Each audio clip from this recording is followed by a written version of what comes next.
Hey guys, Eric Odom here, Liberty News Israel. I'm just giving you a personal update. I just finished filming a clip for one of the video series, and I just wanted to give you a personal blog update and talk a little bit about the experience here in Israel. It's hard to put it into words, really. I didn't really have a set of standards for my expectations of a visit to Israel. And I knew that I had a lot of work to do, so it wouldn't be just like a tourist event.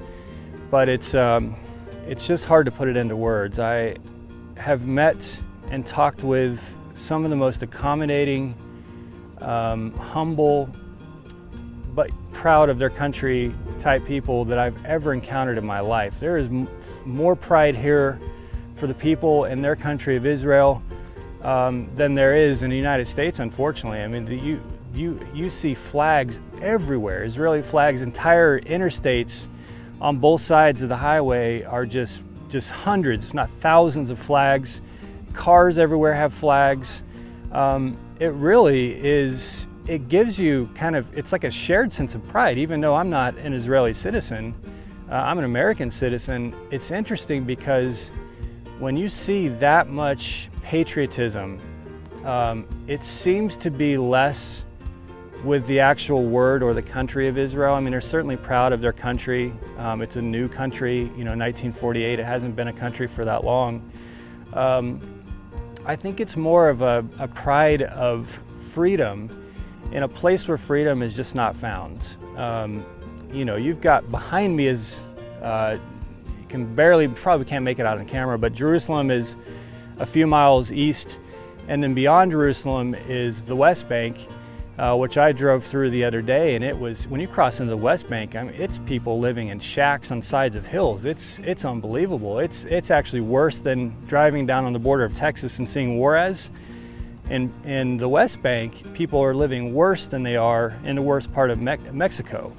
So for Israel to be here in a place surrounded by West Bank, Jordan, Egypt to south, Gaza, you got Syria to north, and I was up on the Syria border the other day. There's an entire abandoned city in Syria, right across. You can see it from the hilltop, right across the city.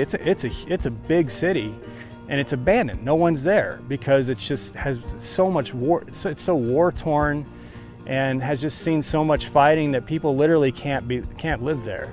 And then Lebanon to the north, Lebanon has its problems as well. But to take this country that has such a fruitful environment, where they're figuring out how to grow their own food, they're learning how to develop their own technology, they have their own economy, they're self-sustained and self-sufficient, and they don't rely on foreign help, or at least they're getting into the position where they don't rely on foreign help or foreign imports. They don't have to buy many things from foreign countries. You actually, when you go into gas stations here or restaurants, it's hard to find things that are not made in Israel. The bottles of water, energy drinks, almost anything you buy is manufactured here in Israel.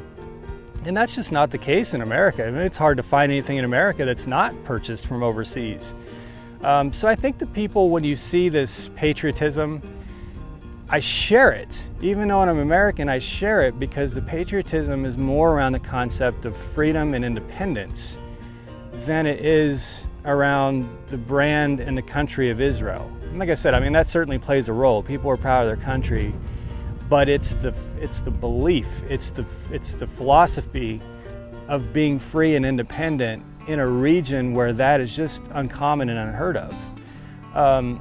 So it's been an eye-opening experience. And then from the historical and biblical aspect, and there's not an exit here. Every single exit, you can see the exit that I'm at. If you go one exit east of here, there's a Crusader fort, or an old Crusader stronghold at what's called Canada Park. And then an exit or two down, you start hitting all the biblical and historical locations, and you hit them all the way into Jerusalem. And that's the case really anywhere in the country. Almost every single exit has some sort of historical or biblical significance and a story to tell. So it really is just incredible when you come into this country and I'm a history nerd. I love, even in my hometown city of Chicago, I love our history, but in Chicago, our history is 130, 140 years since the fire of the 1800s. Here, the history is thousands of years old. I went into ancient Ascalon, the old Canaanite city, and you're talking 3,000, 4,000, 5,000 year old ruins. Up north, you've got several thousand, if not more years. You have the old Roman road, the Jesus Trail, the Sea of Galilee, the place where Jesus fed 5,000, where he, taught his followers. The history here is just unbelievable, and it's literally at every exit there's something to see. And then the other night I was at the Western Wall, which I'm going back to tomorrow. I've got some interviews to do there. But standing there at the Western Wall and realizing how old that temple was and the significance of the temple, you just can't put it into words. I'm still not sure what I felt standing there at that wall. It jumps back and forth like in real time of being reality hitting you in the face and then being in a surreal frame of mind. So it was just amazing. And then getting down into the Dead Sea where Sodom and Gomorrah was, and where literally 400,000 or 500,000 people lived, thousands of years ago, to where there's now just tourist resorts, and it's a desolate land since it was destroyed by hellfire and brimstone. So it's an amazing country. I recommend, if you can, come and visit it. Yes, there are dangers here. As I say in my other report, there have been 5 or 6 attacks just in the past 4 days. But at the same time, it honestly feels safer than in certain parts of my hometown of Chicago. So I haven't felt that my life was under threat at any point in time. I did feel a little iffy about driving through the West Bank to get over to the Dead Sea, and got some really funny looks while stopping at gas stations where clearly the people running the gas stations were probably not that friendly to the people of Israel. But overall, I feel pretty safe. I think it's safe to visit unless, more war breaks out, which I think most people here do expect. But it's well worth it. I mean, it's to be able to work here, to be able to get as much footage as I've gotten and do the interviews that I've done and see the places that I've done, but also just from a sort of just history buff Christian perspective, I can't put any other potential vacation spot ahead of being here in Israel. I mean, it's amazing. So I highly recommend it. I'm sorry that I haven't had more updates. It's been very challenging. The internet here in Israel seems to be on par with ours back home when it comes to downloading data, but when it comes to uploading, it is just awful. I haven't found internet yet that will upload a 3-minute video in less than 600 minutes. And that's having it crunched down to MP4 format. So I may have a lot of updates that I get up when I get back to Chicago just for that very reason. But I have a lot of footage, a lot of stories to tell, and I'll definitely provide them at some point over the next 2.5 weeks between now and May 15th. And hopefully that'll be interesting to you. But anyway, as you can see behind me, I mean, this is an amazing country. They need our support. They want our support.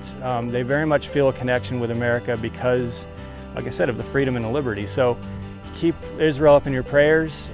Certainly support any pro-Israel causes, and let your representatives know that they need to stand with Israel, and that we as a freedom-loving America, respect and stand with Israel for having the same mentality and the same beliefs. So Eric Odom here for LibertyNewsIsrael.com. Thanks for watching, and keep an eye out for the next update.